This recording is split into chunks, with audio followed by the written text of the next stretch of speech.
Hi everyone, Kit here. Today I'm actually going to show you all a really simple process in creating your own faux locks. Now, this process won't actually show you how to complete the wig or how to actually crochet the hair in, but if you are interested in either one of those, let me know. Make sure you post it below and I will add those videos to my channel soon. I'm excited that you're here to check out this video. You're gonna love it. It's very simple, very easy, and it's a tedious process, but it is a very rewarding one. So I hope you guys will stay tuned. Again, make sure that you connect with me, subscribe, like this channel. I look forward to bringing you guys so many different looks and some really great DIY projects that you can create yourself. Let me know if you have any questions and stay tuned. Hey Kit Babes, if you look here, you'll see I already have some of the faux locks done and I have some of the hair already crocheted in. The hair that I'm actually using is the Noir 100% Kankalon crochet hair. Now, I'm using this Redken. It's a leave-in conditioner. You see it's color extended, but you don't have to use that. And I'm also using some gel from Garnier Nutrice. Just a good leave-in conditioner and gel is what you'll need to actually help smooth out the hair.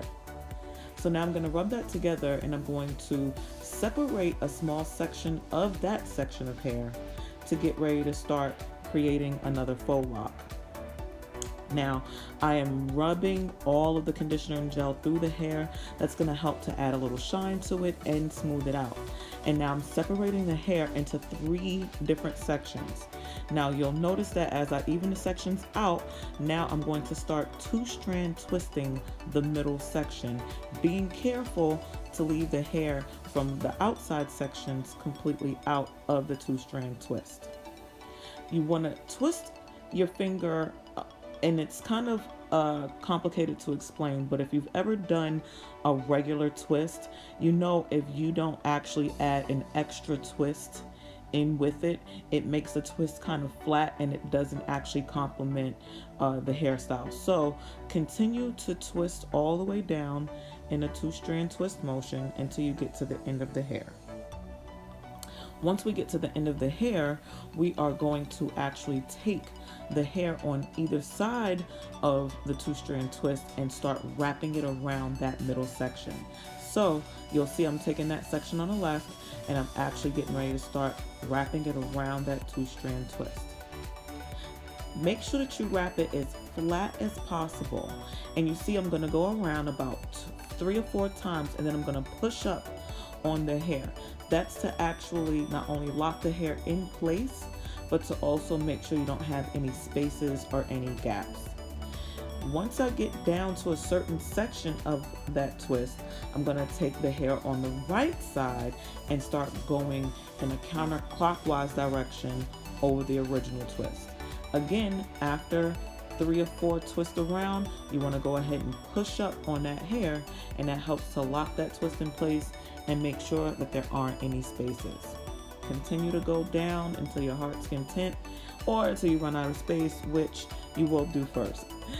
Once you get down to the end of that twist that you just finished going the counterclockwise, you're going to take the remainder hair from that original twist, which was from the left side, and start going back counterclockwise over the actual lock. It seems a lot more complicated than it is once you get it started, but once you start getting into your rhythm and into your swing of things, it's really a lot easier to accomplish. As you get towards the end of the lock, you want to take the small strands that you have of hair and wrap them around very finely around that lock, because that's going to actually lock it in place. Now I actually have another piece of hair. I've bent it in half, and as I'm stroking the hair around, that's me actually putting product that's left on my hand onto the actual hair. I take the tip of that new hair and I start wrapping it around that lock, remembering after 3 or 4 times to push that hair up to make sure it locks it in place without any spaces. Now you see I'm done. Gonna get another piece of hair and continue the process. It is a tedious process, guys, so you're gonna have to be extremely patient as you go along with this process. Take the tip of that hair and make sure you add it to where the old lock was and start wrapping it around, locking that hair in place.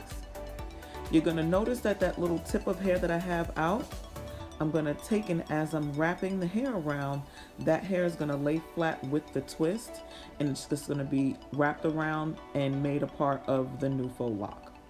Keep going and going and going, guys. Again, this is a tedious process, so definitely patience is where your reward is for this particular hairstyle.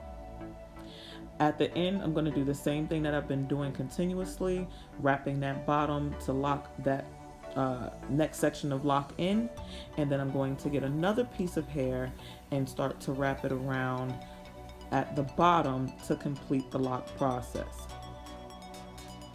Now, again, as you see me stretching the hair, that's more me adding the residual product that I have left from the gel and the leave-in conditioner to make sure that I'm getting it some on every individual strand. I continue this process all the way down, all the way till I get to the end, and then you have the end product where you start to have all of these wonderful faux locks that can take a good amount of time. Again, tedious process, but if you're patient and you take your time, you can actually create this look yourself. And here's the start of it, guys. I'm actually still in the process of making it, but once I'm done, I will show you the next video. Make sure that you stay tuned. See you soon. Bye and take care.